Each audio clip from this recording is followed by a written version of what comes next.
अपनी कौम की कौमीयत है वो बहुत कमज़ोर हो गई है। ਜਿਹੜੀਆਂ दूजिया कौमां उन्हां ਦੀਆਂ कौमीयतां बहुत तकड़ियां हो गई हैं। ਇਹਦਾ कसूर अपनी कौम का भी है जो करके राज बनाने वाले असी आप हैं। असी कदे भी कोई MLA असैंबली दे विच नहीं भेजते, पार्लीमेंट दे विच नहीं भेजते जिहड़ा उत्थे जाके आवाज़ चुके। पर असी जिहड़े सिख हैं ये अपनी वोट जिहदे नाल आपां नूं राज मिलना आपां कौमीयत के आधार के उत्ते वोट नहीं पाते। ते आ हाल अज सारिਆਂ ਦਾ है। जे आपां किसी नूं समझ के जिहड़ा सानूं इंसाफ दवा सकदा उस पार्टी नूं वोट पाइए ते मुलज़मां नूं आपां कटारे दे विच खड़ाइए। सत्कारयोग साध संगत जी, निमरता सहित आप फतेह अर्ज करते हैं। वाहिगुरू जी का खालसा, वाहिगुरू जी की फतेह। अज असी बड़े अफसोस के दिहाड़े ते महाराज की हाजरी दे विच विराजमान हाँ। सारिया पंथक आगू अज बीबी जी के भोग के उत्ते हाजरी भर रही है। इन्हां दी सेवा पंथ नूं बहुत ज़्यादा। जसकरण सिंह जो इन्हां दे सपुत्र हैं, बीबी धन कौर जी, नौ निहाल सिंह जी, गुरकरण सिंह जी भरा ने सानू सारिਆਂ ਨੂੰ बड़ा सदमा लग्या। इन्हां दे पापा जी उन्होंने भी पंथ की सेवा बहुत की है। सिखां दी आज़ादी के जंग दे विच इस टब्बर ने पूरा हिस्सा लिया। संत जरनैल सिंह भिंडरांवाले की सोच के नाल पूरी वफादारी कमाई है और हमेशा आप भी तसईए झले है। जिहड़ियां मावां हुंदियां उन्हां दा देन आपां दे नहीं सकते हैगे। जिहड़ा यह आज़ादी का जंग होया इहदे विच मैं देखिया कि जदों साडे सिंह फड़े जांदे सीगे, साडे बाप हार मन जांदे सीगे, पैसा भी लगता सीगा, पर मामा ने जिवें बीबियां अपना पैसा लहदा रखदियां अपनियां भरोलियां दे विचों कढ के रिश्वतां भी थानेदार ते एसपीआं नूं दित्तियां कि साडा बच्चा किसी तरह बच जावे। मावां दे सिर दे उत्ते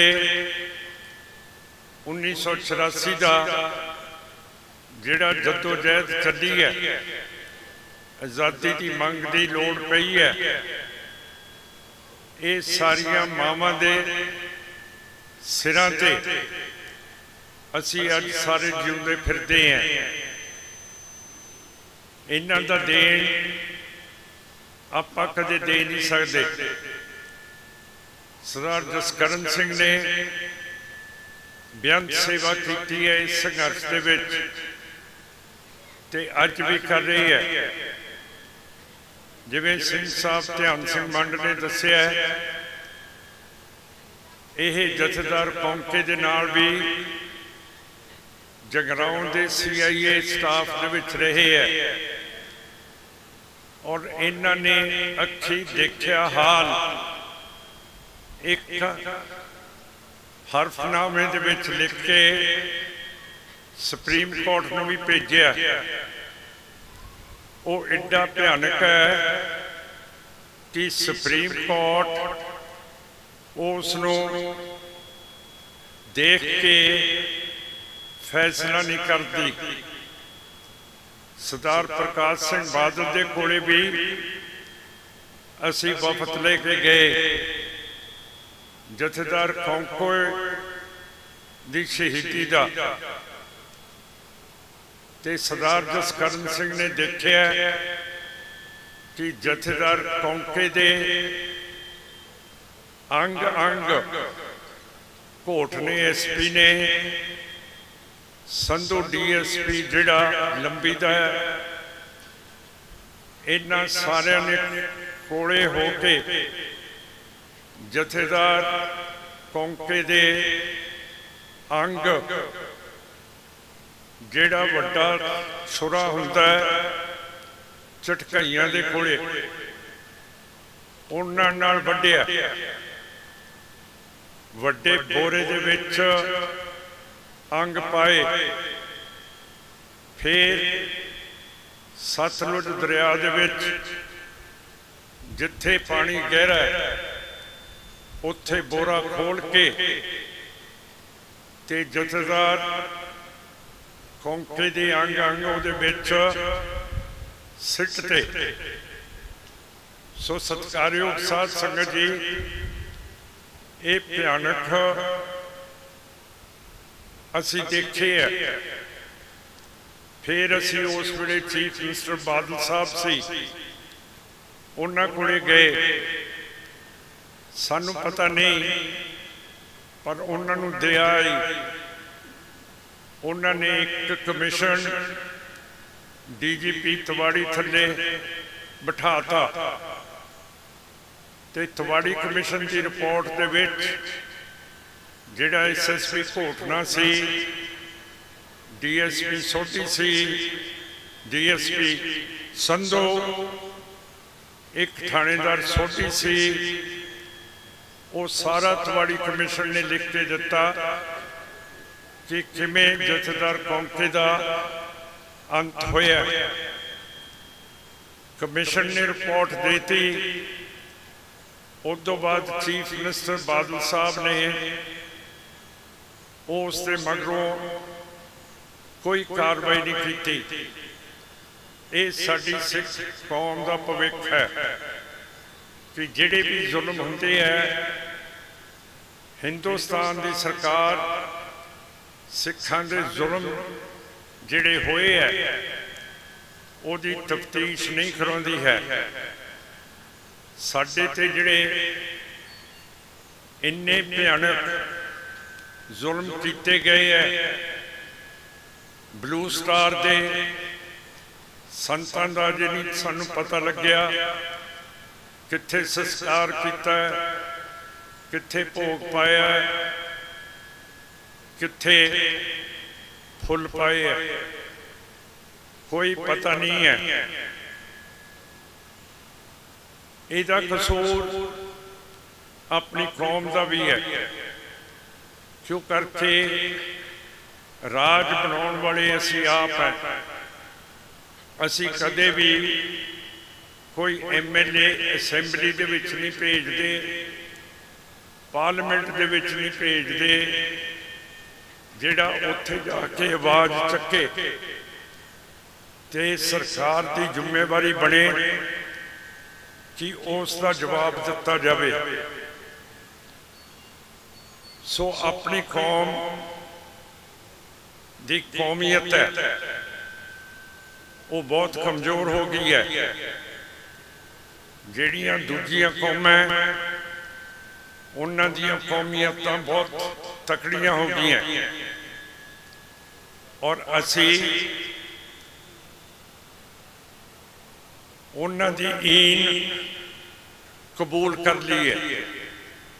ये सच्ची गल है। जदों तुसी वोट पाउंदे हो, कोई भी मुसलमान अपनी कौम की कौमीयत पछाण के वोट पाऊगा। अज साडा हिंदू भरा अपनी कौमीयत नूं पछाण के वोट पाऊगा, पर असी जिहड़े सिख हैं ये अपनी वोट जिहदे नाल आपां नूं राज मिलना आपां कौमीयत के आधार के उत्ते वोट नहीं पाउंदे ते आ हाल अज सारियां दा है। सो ये चीज़ां देखण वालियां जसकरण सिंह दे बीपी जी ते पापा जी ने सारे टब्बर ने कई कई रातां चरियां दे विच गुजारियां, घर छड्डने पे, फिर वापस आए, रेडां पैंदियां। मंड साहब दे 3 भरा एक भांजा शहीद करता, तो सारे तुसी इत्थे बैठे हो जिन्हां ने दुख हिंदुत्व हुकूमत का झल्लिया, पर अजे तक साडी अणख खोली नहीं है। असी अज बुज़दिल बने हुए हैं। जिहड़ा हरफनामा सरदार जसकरण सिंह ने जथेदार कौंके दे दिता, उहदे विच ये सारा जिक्र है कि किवें इंडिया की हुकूमत ने साडे जथेदार साहब नूं शहीद किया,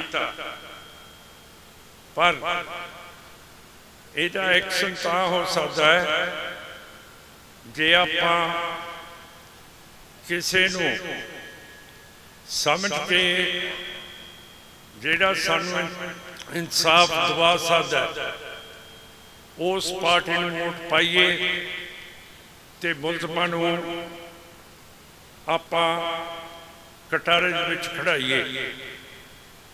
सो बहुत अफसोस है ये बीपी जी की अंतिम अरदास नहीं है जिवें कहा गया। इहो जिहियां बीबियां कदे मरदियां नहीं, इन्हां दी अंतिम अरदास नहीं होया करदी।